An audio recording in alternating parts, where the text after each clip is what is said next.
So the first thing on our calendar is House Bill 618, the Charter School Review Board, and here to present is Representative Cotham. Welcome to the Senate.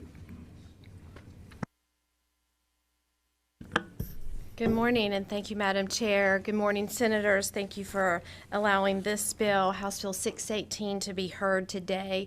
It is a very long packet, but it's a very simplified bill that seeks to streamline and improve the charter school application process by converting the current advisory board into a review board. This action will make the application process more efficient, more cost-effective, and much more streamlined for all stakeholders involved. The review board would have some additional authorities, the authority to review, approve, and deny charter school applications. This is a very thorough review that can take hours and a tremendous amount of work on the front end. The state board keeps an important role as the appellate body. Any charter review board decision can be appealed to the state board, and they retain their rulemaking authority. That is the bill condensed down. I ask for your support. Thank you, Representative Cotham. I believe Senator Lee, is there an amendment? Yes, Madam Chair. I'd like to propose an amendment. The amendment essentially, currently, the superintendent is a non-voting member. I think in the bill, the superintendent becomes a voting member. I'd like to switch that back to the superintendent to be a non-voting member. Also, there's just some conforming and technical changes with language that need to be made. Thank you, Senator Lee. Are there any questions about the amendment? Senator McInnes. Move to approve the amendment. Thank you, Senator McInnes. Is there anybody with any other? Senator Robinson, you have your microphone. Not on the amendment. Okay. On the amendment. All right. So all in favor of the amendment, please say aye. Aye. Anyone opposed? Thank you. So the bill is back before us as amended. Representative Cotham, did you have anything to add? Just thank you, Senator Lee, for that amendment. I appreciate that. Thank you. Okay. Questions or concerns about the bill? Senator Overcash. Thank you, Madam Chairman, and thank you, Representative Cotham, for this very important bill. I'll start by saying at the appropriate time I'll move for a favorable report. When we're talking about advisory committees, they certainly have their place, in my opinion, but very often they can add a layer of bureaucracy to things that is entirely unnecessary. And so I will commend you for taking an advisory committee, taking a thoughtful approach to it, providing a solid and studied review of this, all the while leaving an appellate procedure in there. And so I don't have a question for the bill sponsor other than to commend you for this bill, and I look forward to voting for it. Thank you. Senator Robinson. Thank you, Madam Chair. And I have several questions. The first, Representative Cotham, are you aware of, do you know what the Constitution says about the responsibility of the State Board of Education? Yes. Senator Representative Cotham. Oh, I'm sorry, Madam Chair. Yes. Okay. Senator Robinson. Yes. Can you tell me what that responsibility is in terms I'm not going to go of through oversight? a whole, Madam Chair, I'm sorry.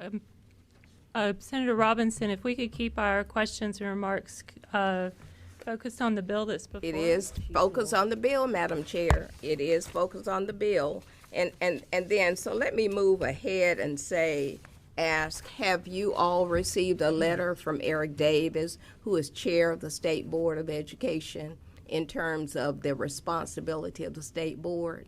Representative Cotham.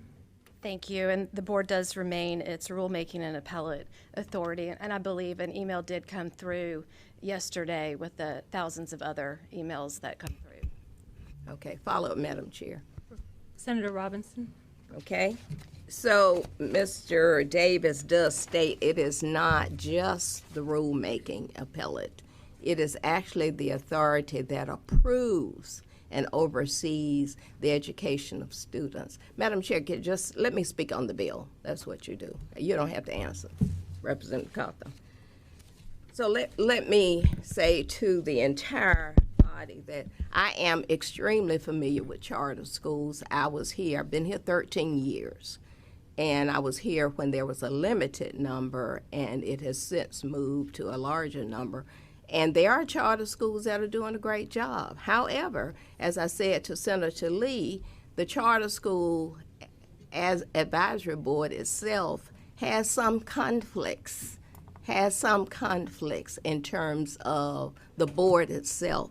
And so it's critical that the State Board of Education remain the authority that has the final approval of the charter schools. Some are doing well, some have closed, some are under review right now, but the State Board of Education itself is composed of people who themselves run charter schools, who are on those boards, etc. So it's so very important that a fair review of the applications of the schools themselves has the final authority under the State Board of Education. And I believe, I don't know if Mr. Davis is here, but Madam Chair, I'm going to ask you if he's here or anybody representing him that you allow them to speak at the appropriate time. Yes, Senator Robinson, I'll ask if there's anybody here for public comment at the appropriate time. Thank you. Senator Sari.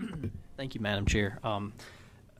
First, I want to echo what my colleague Senator Overcash said, and thank you for this bill. I think it's a very important piece of legislation. I'm in Johnson County. I have seen how the charter schools have really opened up the education ecosystem and had a dramatic impact for the positive, for the better in the county. So thank you for this. I do want to ask a question about the Charter School Advisory Board makeup, if you don't mind. Sure. Representative Cotham, is the Charter School Advisory Board subject to appointment by various legislative bodies, entities, or other members of the executive officer? And could you maybe take a second and walk us through who those people are and how they're appointed? Representative Cotham. Thank you, Madam Chair, and thank you, Senator, for that question. So there will be 2 appointees from the Speaker of the House, 2 from the President Pro Tem, 2 from the State Board, 4 from DPI, 5 from the Lieutenant Governor, and the current members of the current advisory board who are already in place will also carry over to this board and remain throughout their term. I hope that answers your question.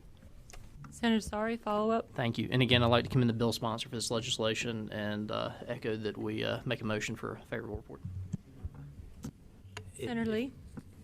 Thank you, Madam Chair. Representative Cotham, I think you might have a prior version.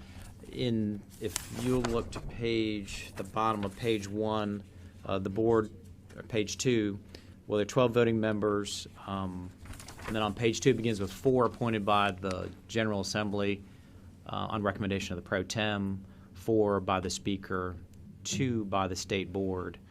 The Lieutenant Governor will be on the review board as well, or the Lieutenant Governor's designee. To comment on something maybe Senator Robinson and I had discussed, it does do the appointments. They're not my appointments, but I don't disagree necessarily that sometimes we might want non-charter school operators and some of those folks, business folks, and maybe others. And I think that would be kind of within the purview of those who have the appointment authority. And again, I don't have the appointment authority, but they do come from the General Assembly and others. Senator Newton. Thank you, Madam Chair. Thank you, Representative Cotham, for being here. And like others, I want to commend you for the bill and thank you for your hard work on it. It's a pleasure to see you here in the Senate. I want to ask you a little bit more about the board and not so much the makeup, but and I think I've got the right version on page 6. Do I understand it correctly? Senator Newton, if you could just hold on a second while we make sure that Representative Cotham has the correct appropriate version. draft in front of her. I know we all have stacks of papers on our desk and can run out with grabbing the wrong thing sometimes. And I may have as well. So we'll just pause for a second.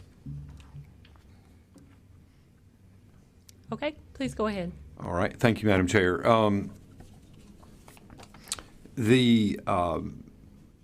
As I read this, if I understand it correctly, the review board is responsible for the decisions about either granting or an application for a charter and that sort of thing. And then there's an appeal process. Do I understand that right? Yes. Okay.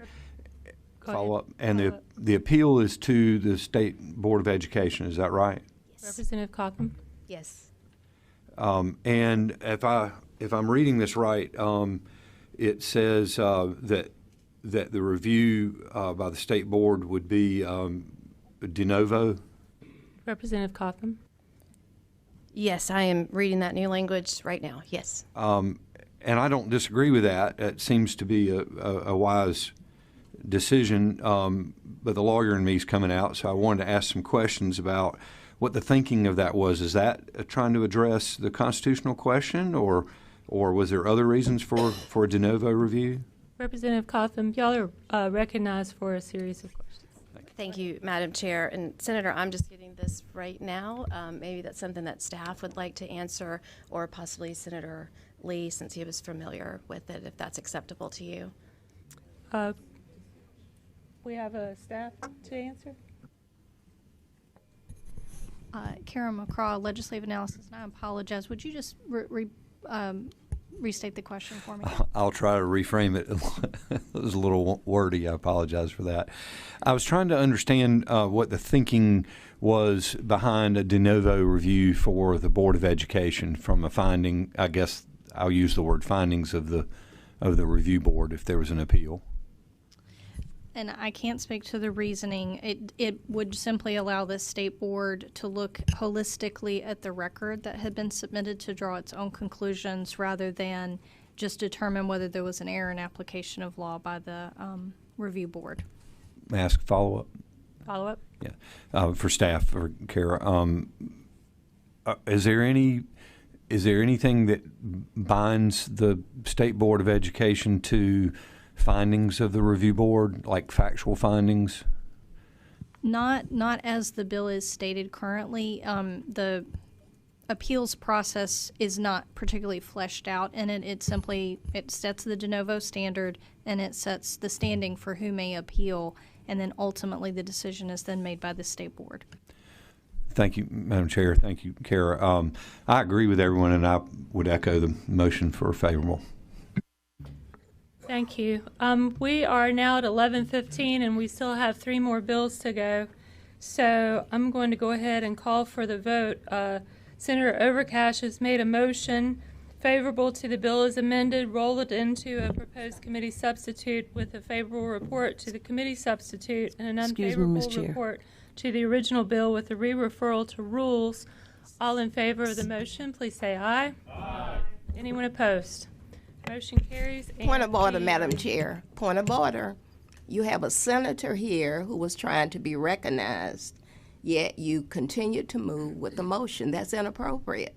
You have a senator here who had her light on. Senator Robinson, we have 3 other bills, and we have a lot of people who are here to speak on the bill.